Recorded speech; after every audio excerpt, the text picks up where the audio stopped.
A changing of the guard in Washington comes at a crucial time for the antitrust case, with the trial scheduled for April. Adam Kovacevich is the founder and CEO of Chamber of Progress, a trade group representing tech companies in D.C. He also previously led Google's U.S. policy, strategy, and external affairs team. So, Adam, you're the perfect person to chat with about this here. How likely is Google to be successful in your view, especially given the fact that there was so much optimism about regulation under the Trump administration, but then they came out and said they were actually going to mirror Biden-era regulatory policies?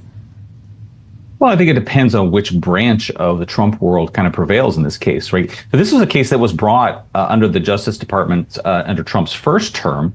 The Biden Justice Department then prosecuted the case and won the case. So now it's in the remedy stage. So the question is, what remedies will the judge impose? The Biden Justice Department proposed what I would call like remedy spaghetti against the wall. They proposed nearly 30 different remedies, and some of these were very wide-ranging, including potentially requiring Google to spin off things like Chrome. These were very disconnected from the actual case. The problem is that if the Justice Department pursues these pretty wide-ranging remedies, the odds of losing increase. And this is exactly what happened with the Microsoft antitrust case in the late 90s. So the other thing that's a big tension here is you've got the Trump administration coming in and saying, look, we are in an existential fight against China on things like AI competition. Vice President Vance gave a big speech about this in Paris 2 weeks ago. And, here's one of our major competitors in Google, right? So what are we going to do? Hobble one of our main U.S. runners in that race by breaking up that company? It seems ill-timed to do that. Adam, I'm curious just what you've made of the last several weeks, just in terms of if we take a step back from all of this, right, and talk about what is factoring into maybe some of the decisions that could come under the Trump administration. We obviously have seen, and I know you've written about it, I know you've talked about it a number of times, obviously more of a cozying up or more of a friendly sort of relationship between these tech leaders and the Trump administration. Is that something that you think is going to prove to be effective or beneficial? How beneficial here for the industry? Well, I think there's a couple things going on. One, you've got these different branches of Trump world, right? So on the one hand, you've got a contingent that really doesn't like big tech, wants to punish big tech, particularly over things like speech and censorship. On the other hand, you've got a contingent that says, look, we need to nurture these companies. These are basically our best hope for beating China in AI. We also need to unlock merger and acquisition activities. Startups, there are not many startups going public, not many startups getting acquired. We need to unlock all of those things.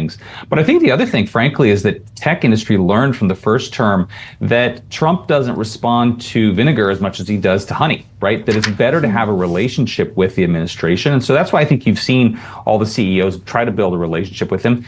I don't know if that has a carryover to the antitrust cases. These are years-long cases. It's not clear to me whether that translates into cases being settled or dropped. And what would you say to voters who are concerned about this kind of tech oligarchy and the closeness of these tech billionaires with the Trump administration? What have these CEOs told you about what their end goal is?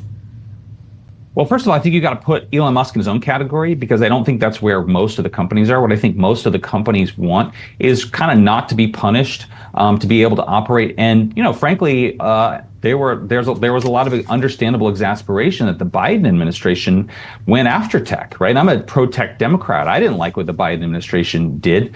And I think there's a hope, an optimism that you could have an administration that champions and nurtures this industry as America's, frankly, leading export. But, I think the jury's still out on what exactly happens. There's a lot of uncertainty, that Trump is provoking as a result of tariffs and things like that. So I think most of all, companies kind of just want an end to kind of an antagonistic posture.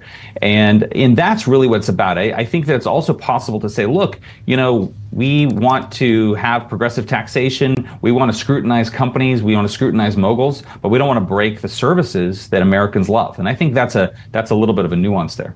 Adam, let's switch gears here a little bit, sticking with the theme of the Trump administration inside the White House, but we're going to talk crypto. We have the summit set to take place tomorrow. Reporter Jennifer Schomburger was just on earlier today, just laying out who is going to be there, what to expect potentially from this. I know you have several partners within the crypto space. I'm curious what you're hearing from them and how optimistic they are about some of that clarity that we could gain.